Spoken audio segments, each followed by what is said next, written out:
할렐루야. 오늘 금요일 새벽에 오신 여러분을 환영하고 축복합니다. 우리 인사 나누겠습니다. 잘 오셨습니다. 말씀의 은혜 받으십시오. 우리 오늘 말씀 우리 같이 한번 해볼까요? 진실은 밝혀집니다. 진실은 밝혀집니다. 그래서 거짓도 밝혀지고 길게 가다 보면 좋은 것도 드러나고 안 좋은 것도 드러나게 됩니다.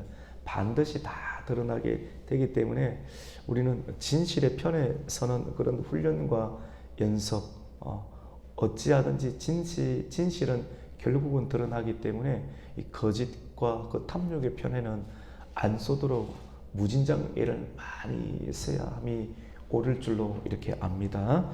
학개와 또 스가랴 선지자의 활동으로 인해서 16년간 성전공사가 방치되었습니다. 여러분, 왜 성전공사가 방치되었습니까? 기억나시죠? 고레스 왕이 너희 집으로 다 가라, 하나님 감동을 주셔서 이스라엘 백성들을 보내어주고 또 행정적인 그런 기회도 주고 물자도 이렇게 줘서 하나님의 일이 될 수 있도록 편성을 해 주었는데, 그래서 막상 그 지역에 가보니 원래 그 지역을 오랫동안 붙잡고 있는 이방인들이 살고 있었으니까 그 사람들과의 갈등이 생기게 되었습니다. 우리 같이 성전공사 하자 분별을 해보니 이 문제가 같이 해야 될 문제가 아니었습니다. 거절했습니다. 진리의 문제에 관해서 타협하지 아니하고, 진리의 문제는 절대로 타협해서는 안 되는 부분이거든요. 그래서 진리의 문제를 타협하지 아니하고 거절하게 되니까 본색이 드러나서 성전 공사, 영적인 일, 예배하는 일들을 방해하는 일들을 시작하는데, 이 영적인 방해의 세력은 여러분 한두 번 하다가 끝나는 것이 아니라 집요하고 지속적이고 조직적으로 방해를 하게 됩니다. 그래서 지도자를 하게 되면, 영적인 세계를 실질적으로 경험하게 되면 이런 문화적 그리고 조직적, 이 정치적 상황이 매우 조직적이구나 하는 것을 관심 있는 성도들, 백성들도 알게 되고, 지도자에 서게 되면 이걸 피부로 와닿게 돼요. 피부로 와닿게 되는 그런 상황인데, 이 상황이 만만치 않죠. 그래서 돈을 주고 뇌물을 주고 정치인들을 매수해서, 한번 돈 주고 매수하게 되니까 그 사람들이 글을 쓰게 되는데 거짓 보고를 올리게 됩니다. 그러니까 이 거짓 보고에 의해서 나라의 왕이 움직이게 되고, 이 일들로 인해서 거짓 보고를 하니까 군대를 파송시키고 권력에 의해서 성전공사를 못하겠다 하니까 16년간을 예배를 중단하고 성전공사를 중단하게 하는 일들이 일어나게 됩니다. 하늘의 하나님께서 이것을 보시고 이대로 두어서는 안 되겠다. 하나님께서 움직이셔서 학개와 선지자에게 말씀의 능력을 주셔서 그를 일으켜서서 말씀을 선포하게 하죠.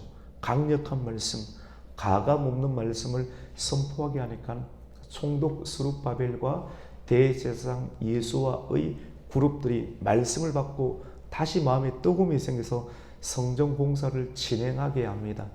이렇게 진행하게 하는 일들을 보고 유브라데스 강 서편 지역에 있던 새로운 그런 총독들이, 시간이 많이 지났으니까 우리가 알고 있는 일들, 우리가 이렇게 성전 공사와 또 성벽 공사를 명하지 않았는데 누구의 명령을 받고 이 일들을 했는가라고 조사를 하게 하는데, 이 조사는 성전 공사를 방해하는 조사가 아닌, 어떻게 보면 하나님께서 도우시는 손길이었습니다.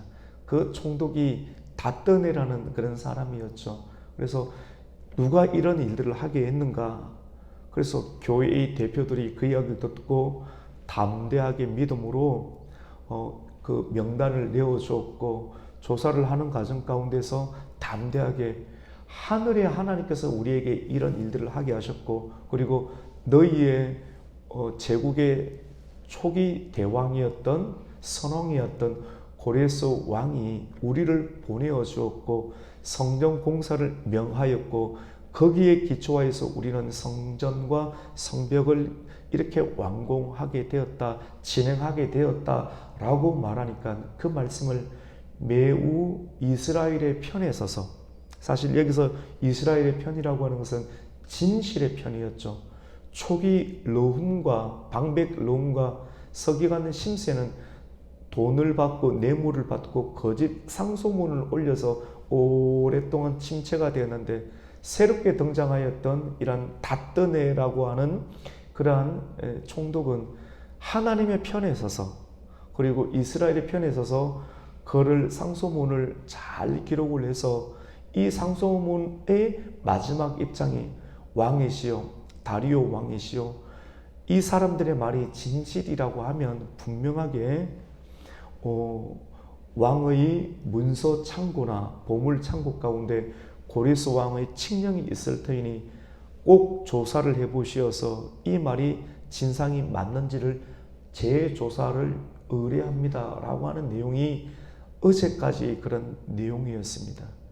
오늘 본문의 에스라 6장의 내용은 그 닷드네 총독이 요구하였던 대로 다리오 왕이 살펴보고 또 조사를 해보니 실질적으로 그러한 문서가 나온 것을 보게 됩니다. 우리 그 말씀을 한번 볼까요? 오늘 우리가 6장부터 읽게 되었는데,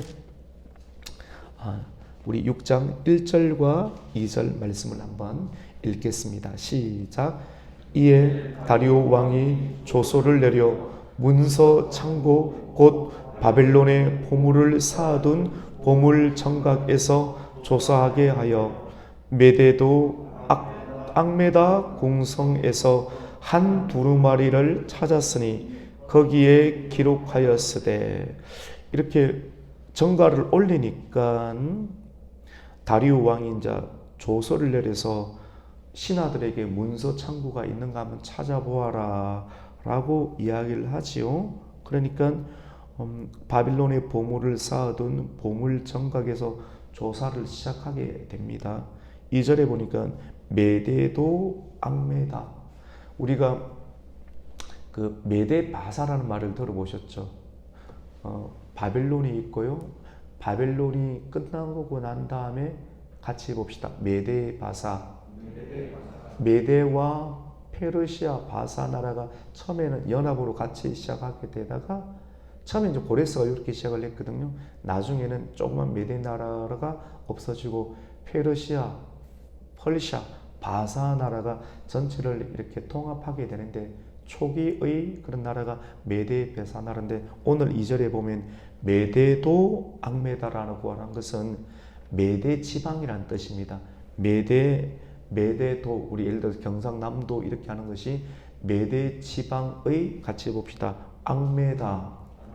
메데 지역에 있는 악메다라고 하는 그런 좋은 장소가 있었는데, 이 장소에 페르시아 왕들의 그런 휴가를 즐기는 그런 공간들이 있게 되었거든요. 후속 별장들이 있는 곳이 메데도 안에 있는 악메다라고 하는 그런 별장이 있는 곳인데, 왕이 업무를 보다가 가끔씩 거기 가서 좀 휴식을 취하는 그런 시간인데, 그 궁성 안에 초기 고레스 왕의 칙령의 문서들이 발견되기 시작합니다. 문서들을 살펴보다가 그 문서 안에 예루살렘으로 올라가라, 그리고 성전을 건축하라, 그리고 각도에 있는 모든 관리들은 성전을 건축할 수 있도록 물질을 지원하라 라고 하는 그런 세 가지 내용을 읽었잖아요. 그런 문서 내용이 정확하게 기록되어 있는 두루마리를 발견하게 됩니다. 같이 봅시다. 두루마리. 예, 고대 문서는 다 두루마리에 기록이 되었거든요. 이 성경 말씀도 우리가 지금은 종이에 기록이 되어 있지만도 두루마리에 기록되었죠. 하나님 말씀은 기록은 맨 초기에는 어디에 기록되었느냐면 사람의 마음 가운데 기록이 되었거든요. 말씀을 에덴 동산에서 떠나지 말라, 그리고 정복하라, 또 다스리라는 말씀을 성령을 불어넣으시면서 사람의 마음 가운데 불어넣는데, 죄를 범함으로 말미암아 이 사람의 마음이 이렇게 오만하게 되고 죄로 인해서 굴곡되게 되었죠. 그 이유 가운데 계속 죄에 빠지게 되니까 하나님께서는 말씀을 어디에 기록했는가? 같이 봅시다. 돌판. 이 모세의 돌판에 기록하게 되고, 돌판에 기록한 내용으로 인해서는 이것이 옛 언약인데, 옛 언약으로 인해서 사람이 온전할 수가 없음을 하나님의 경륜 가운데 버티다가 나중에 다시 새 언약을 주셨죠. 새 언약이 이제 예수 그리스도를 보내시는 내용인데, 예수님을 보내시고 마음에 새기는 것, 이제 믿음을 통해서 구원받게 하시는 그런 내용이 있게 되죠. 그래서 그런 새 언약, 이게 돌판에 기록되고 그 다음에 파피루스 두루마리에 기록이 되고, 나중에는 어디에 기록되어야 되는가 같이 봅시다. 우리의 마음. 그래서 말씀을 많이 교회 와서 읽고 또 찬송을 부르고, 사람은 영체입니다. 영체. 그래서 영혼과 육체가 같이 이 하나님께서 묶어놨기 때문에 이 연합을 해야 되는데, 이 말씀을 읽고 소리를 내어서 읽고 또 기도하고 또 곡조 있는 찬송을 부르는 일들을 통해서 영혼과 육체가 이 예수 그리스도에 관한 소리와 또 음파를 듣게 되면 이 정제가 되도록 그렇게 하나님 만들어 놓았어요. 그래서 교회 와서 성경 읽고 또 찬송 부르고 또 기도하고, 또 때로는 가끔씩 일주일에 한 번씩 금요 기도 때는 주여라고 같이 해봅시다. 부르짖는 기도. 이게 그냥 뭐 목사님 스타일이 그런 게 아니거든요. 영적인 실질적인 시스템과 원리들에 의해서 이 교회가 구성되고 또 돌아가게 되는데, 이러한 일들을 우리가 함께 동참하고 참여하게 되면 영혼이 맑아지게 되고, 그리고 지속성을 가질 수 있는 새 힘을 계속 공급받게 됩니다. 그래서 오늘 이 두루마리를 찾아서 거기에 기록된 고레스 왕의 내용들을 우리가 잠깐 볼 수 있는데요. 우리 3절과 4절까지 한번 읽어보겠습니다. 시작. 고레스 왕 원년에 조서를 내려 이르기를, 예루살렘에 있는 하나님의 성전에 대하여 이르노니 이 성전 곧 제사 드리는 처소를 건축하되 지대를 견고히 쌓고, 성전의 높이는 60규빗으로 너비도 60규빗으로 하고, 큰 돌 3켜에 새 하늘 1켜를 놓으라. 그 경비는 다 왕실에서 내리라. 여러분, 그렇죠. 매우 구체적으로 고레스 왕의 원년, 바벨론을 무찌르고 난 그 초기에 고레스 왕이 메데베사의 초기 왕으로 등극할 때 예루살렘에 있는 하나님의 성전에 대해서 이러는 내용이 기록되어 있고, 성전을 건축하라 했고, 경비를 왕실에서 댄다라고 하는 말까지, 그리고 그릇들과 금그릇들과 은그릇들까지 다 갖다 주오라는 내용이 5절에도 이렇게 나옵니다. 이런 내용이 오늘 기록이 되어 있죠. 여러분 같이 해봅시다. 진실이 확인됩니다. 이 진실이 묻힐 수 있어요. 역사 가운데 역사도 있지 않습니까? 분명하게 역사가 있지만도 역사를 기록하는 사람들이 있습니다. 그걸 두고 사관이라고 하잖아요. 기록하는 사람을 두고 사관이라고 하고, 또 사람에 의해서 역사를 바라보는 관점을 사관이라 하기도 합니다. 사관. 그래서 어떠한 관점으로 역사를 바라보는가, 어떠한 사상을 가지고 기록을 하는가, 어떠한 관점을 가지고 기록하는가에 의해서 전혀 책이 다르게 되어 있습니다. 전혀 다릅니다. 그래서 우리가 어떤 식의 어떤 신학, 어떤 사상을 가진 사람에 의해서 설교 말씀을 들어서 선지식이 만들어지는가, 그것에 의해서 일생의 좌우가 됩니다. 우리가 스스로의 아버지와 선생님을 선택할 수가 없죠. 그래서 결국은 깨닫게 돼요. 내가 어디에서 태어나고 또 어떤 선생님을 만나고 어떤 목사님을 만나고, 이것에 의해서 만들어지는 환경, 그 환경의 중심 가운데 환경을 해석하게 하는 세계관, 또 사관, 사람들에게 다 사관이 있거든요. 사람들하고 대화를 하다 보면 지도자, 영성 있는 지도자 알잖아요. 어떠한 식으로 세계를 바라보는가, 어떠한 패턴인가를 조금 아는 사람들은 그게 딱 드러납니다. 이렇게. 그래서 일을 할 수가 있겠구나, 함께 협력을 할 수가 있겠구나. 사과는 잘 안 뜯어고쳐져요. 잘 안 뜯어졌고 젖어요. 그래서 궁극적으로 이 4강까지도 하나님의 정상적인 말씀을 쭉 전하게 되고 그 말씀을 가지고 있는 그런 테두리 영성을 가지고 쭉 전하게 되면 우리의 4간도 우리의 세계관도 말씀에 의해서 변화를 있게 될 줄로 믿습니다. 이 진실은 밝혀지게 되죠. 잘못된 기록에 의해서 16년간 방치가 되었지만도 하나님의 경륜에 의해서 돕는 사람도 베풀어 주시니까 그렇게 되니까 진실이 드러나서 진실이 드러나게 되니까 역사는 바로 잡히게 되고 역사가 바로 잡히게 되면 교육과 물질 재정이 새롭게 편성이 돼서 새롭게 투자가 되는 모습을 보게 됩니다. 성전 공사가 진실을 확인하게 된 다리오 왕은 새로운 조서를 내리게 되어서 성전 공사에 박차를 기하게 되고 완공할 수 있는 행정 명령을 내리게 됩니다. 오늘 그 내용이 있는데 우리가 조금 한번 살펴보기를 원하는데 첫 번째로는 어떤 명령을 내리게 되냐면 지금 현재 있는 총독 다뜨네를 비롯한 유브라데스 서편이라고 하는 것은 예루살렘에고 가까운 지역의 총독입니다. 이 총독 그룹들은 그쪽에 얼씬도 하지 말라는 거예요. 그러면 성전 예배당 짓는 사람들의 신경이 되게 날카로워지니까 괜히 신경 써서 예배를 잘 못 드리니까 아예 얼씬도 하지 말고 그곳을 멀리하라는 그런 메시지를 줍니다. 우리 한번 읽어볼까요?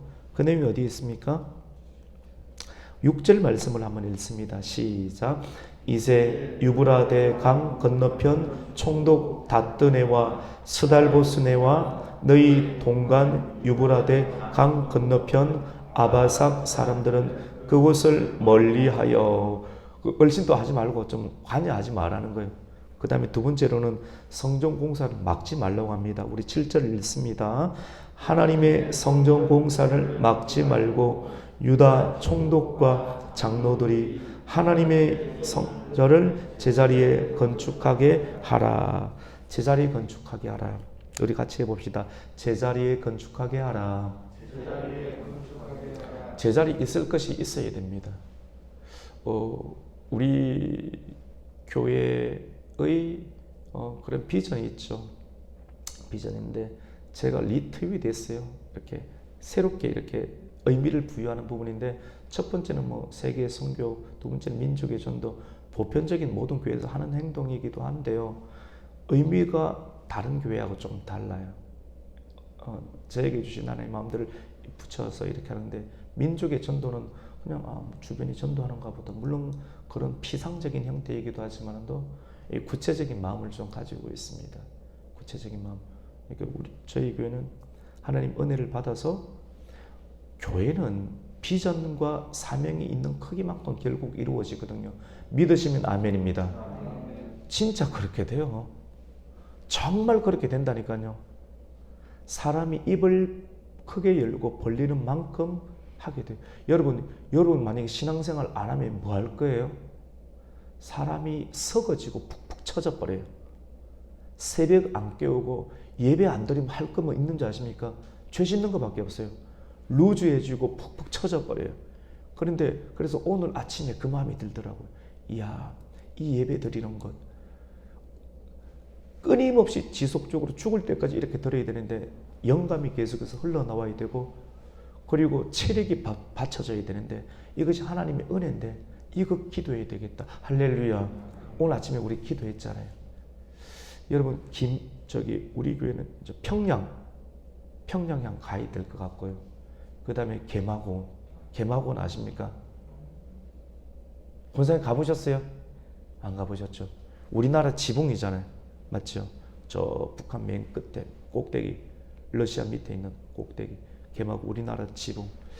거기에 우리 예수 그리스도의 복음을 끝까지 주님의 재림을 준비할 수 있는 그런 영성의 수련원이 있었으면 좋겠다. 그런 마음들을 가지고 우리가 기도하면 하나님께서 금그릇, 은그릇 또 물자도 베풀어 주실 줄로 믿습니다. 믿음을 가지고 이렇게 선포하고 하나씩 예배를 드리다 보면 우리는 예배를 드리는 거예요. 믿음을 가지고. 그러면 은혜를 주시죠. 원래 오늘 7절에 제자리로 갖다 놓아라 이렇게 말씀을 했는데, 우리가 지금 이렇게 원주에서 예배를 드릴 수 있는 것도 역사 가운데 1907년도에 하나님께서 평양 장대흥 교회에 부흥을 주셨잖아요. 평양 대부흥 운동이 일어났잖아요. 전 세계적으로 1900 초반 년도에 하나님께서 불을 한번 넣어 주셨거든요. 이 역사 가운데 1903년도에 원산 하디 선교사를 통해서, 그리고 1906년도에는 저기 미국의 아주사 거리에 강력한 성령의 부흥 운동, 그리고 1904년도 호주에서도 그런 부흥 운동이 일어났고, 그 다음에 우리나라 을사 늑약을 맺어서 나라 쪽으로는 굉장히 힘들었는데 그 시기 가운데 하나님의 성령의 불을 넣어 주셨거든요. 그래서 1907년도에 평양 장대웅 교회에서 말씀을 성경 정체를 며칠간 솥을 걸어놓고 밥을 해먹으면서 말씀 사경회가 일어났고, 그 말씀을 통해서 영적인 세신과 각성의 운동이 우리나라 전역으로 이국까지 그리고 대구까지 퍼져나가는 일들이 일어나게 된 줄로 믿습니다. 그런데 그 평양 장대현 교회가 있던 그 자리 가운데 공산주의가 들어오게 되어서, 여러분, 공산주의, 지금 또 여러 가지 우리나라 역사 가운데 남노당 세력의 역인데 젊은 사람들 잘 모르죠. 이 공부를 해야 되니까. 역사 공부를 해야지만 이런 일들을 하는데 웬만한 사람들은 잘 몰라요. 먹고 사는데 정신 하나도 없기 때문에. 그러니까 없는데, 그런데 이런 세력들에 의해서 결국 어떻게 됐느냐면, 이 평양 장대웅 부흥 그 교회가 있는 그 자리 가운데 지금 뭐가 세워졌느냐면, 여러분 평양 가보면 만수대라고 있거든요. 김일성 동상 크게 세워지는. 그래서 세계에서 또 우리나라 사람들이 평양에 초청받아서 가면 그 만수대 앞에 가서 그대로 절하고 갑니다. 절하게 만들고, 또 북한에서 하는 일들이 또 있습니다. 고위 관리들에게 잠을 잘 때 뭔가를 넣어줘 버려요. 그래서 딱 잡아버립니다. 그런 일들이 실질적으로 일어나게 되는데, 원래 영적인 우상숭배와 육적인 우상숭배는 세트로 돌아가게끔 되어 있거든요. 그게 딱 영적인 비밀입니다. 그러다 보면 사람이 딱 잡히게 돼요. 이스라엘 백성들이 시딤에서 한번 잡혔던 것처럼 오늘날 또 사단이 하는 방법들이 영적인 우상숭배, 김일성에게 만수돼서 우상숭배하게 하고 또 육적으로 우상숭배하고, 그러면 딱 그 사람은 질 수가 있는 부분들이 있거든요. 그런데 평양에 장대웅 교회가 있던 자리를 허물어 버리고 거기에 뭘 세워두는가? 김일성 우상을 세워두고 북한을 방문하는 사람들은 무조건 그 앞에 가서 엎드리게끔 되어 있습니다. 이게 영적인 힘이라고 하는 것이죠. 예수 믿는 사람들은 하나님 앞에 와서 우상을 세우지 말라고 했으니까 말씀을 듣고 예배를 드리게끔 하는데, 이 영적인 예배와 대치된 일들이 이 북한에는 있게 되는 것이죠. 그런데 이런 일들과 동일하게 이 새롭게 오늘 7절 말씀 가운데 보면, 성전 공사를 막지 말고 원래 있는 자리에 성전을 건축하라. 제단이 허물어졌지만 다시 그곳에 교회를 세우라 라고 하는 말씀을 하게 됩니다. 그리고 8절에 보면 성전 건축 경비를 바사국에서 다 부담하도록 그렇게 말씀을 합니다. 그리고 이뿐만 아니라 기도 부탁을까지 하게 되는데, 성전이 완공되면, 그리고 완공될 때까지 계속 예배를 드리게 하고 하늘의 하나님께 경배하게 하고 우리 제국의 왕과 우리의 자녀들 왕자들의 생명을 위해서 중보기도 할 수 있도록 부탁을 하게 합니다. 우리 그 말씀부터 한번 볼까요? 10절 말씀을 한번 읽습니다. 시작. 그들이 하늘의 하나님께 영광스러운 제물을 드려 왕과 왕자들의 생명을 위하여 기도하게 하랴. 이게 하나님의 역사가 아니면 될 수가 없죠. 그리고 마지막으로 최종적인 명령을 한번 내리게 되는데, 그 명령은 뭐냐면요, 내가 이렇게 조소를 내리는데 조소를 누군가가 변조를 하는 거예요. 문서를 뜯어 고치는 일들이 있으면 어떻게 하게 되는가? 변조하면 그 사람의 그 집에서 대돌보를 빼내어 버리고, 그리고 그를 궤에 매달아서 그 집에 거름더미로 쌓을 것이다. 그러니 신속히 성전을 건축하라는 그런 강력한 명령을 내립니다. 우리 11절입니다. 시작. 내가 또 명령을 내리노니 누구를 막론하고 이 명령을 변조하면 그의 집에서 들보를 빼내고 그를 그 위에 메어 달게 하고 그의 집은 이로 말미암아 거름더미가 되게 하라. 아멘. 이렇게 하면서 12절에 강력하게 신속하게 내가 새롭게 내렸던 행정명령에 따라 성전 건축이 이루어질 수 있도록 하라라고 명령을 내리죠. 그리고 13절 이후로부터는 그것에 의해서 굉장히 형통하게 성전 건축이 진행이 되고 결국은 완성이 되게 됩니다. 우리 완성이 되는 장면을 한번 볼까요? 15절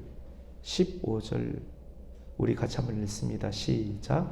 다리오 왕 제6년 아다롤 3일에 성전 일을 끝내니라. 그리고 16절에 보면 하나님의 성전 봉헌식을 행하니라고 장면이 있습니다. 우리 교회를 건축하게 되면 입당식이 있고 봉헌식이 있죠. 이 돈을 빌려가지고 은행에서 빌려서 교회를 이렇게 건축을 해놓을 수도 있죠. 그러면 사람들이 들어가서 입당을 하게 되고 입당식을 거행하게 되고 그럼 봉헌식은 뭔가? 봉헌식은 빚을 다 갚고 완벽하게 온전히 드리는 행위를 오늘날 사람들은 그렇게 재해석을 해서 봉헌식 이렇게 드리기도 하는데 원래 성경 말씀 보면 바로 그 자리에서 봉헌식을 드리는 그런 장면들을 나타내게 됩니다. 그리고 유월절을 지키고 또 무교절을 지키게 되죠. 유월절을 지키고 무교절을 지키는 것, 이것은 하나님의 백성임을 재확인하고 한마음으로 예배하며 또 삶의 회복을 경험하게 됩니다. 우리 마지막 22절을 한번 읽습니다. 시작. 즐거움으로 이랫동안 무교절을 지켰으니 이는 여호와께서 그들을 즐겁게 하시고 또 아수르 왕의 마음을 그들에게로 돌려 이스라엘의 하나님이신 하나님의 성전 건축하는 손을 힘있게 하도록 하셨음이었더라. 아멘. 우리가 오늘 말씀을 이렇게 보면서 성전은 마침내 완공이 되는구나. 저와 여러분의 우리 마음의 성전도 끝까지 말씀과 기도를 통해서 완공할 수 있는 은혜가 있기를 주님의 이름으로 축원합니다. 그리고 마음에 즐거움이 있어야 되겠죠. 교회 오는 즐거움, 또 방해를 만날 때도 이 하나님이 내 안에 계시다라고 하는 그런 즐거움을 잃지 아니하고 말씀과 기도로 좋을 때도 있습니다. 그리고 분명하게 안 좋을 때도 있어요. 신앙생활 하다 보면 환경이 막힐 때도 있습니다. 오늘 우리가 진육장까지 오면서 시작할 때도 있고 또 막힐 때도 있고 그리고 16년간 지체될 때도 있고 또 하나님께서 역사하셔서 또 그것이 열릴 때도 있습니다. 그래서 길게 가야 됩니다. 길게.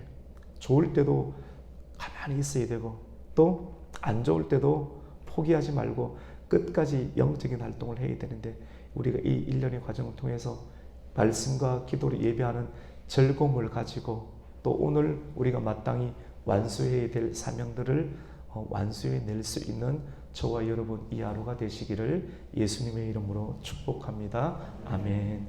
하나님 감사를 드립니다. 사랑하는 성도님들, 하나님 영성을 지켜주시고 그리고 분별력을 지켜주시고 총명의 은혜를 더하게 하여 주시옵소서.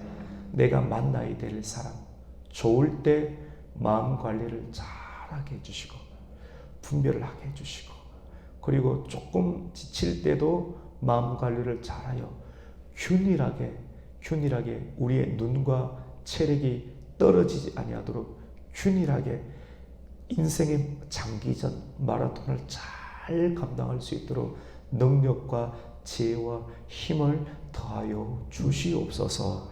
예수님의 이름으로 기도드립니다. 아멘. 하늘에 계신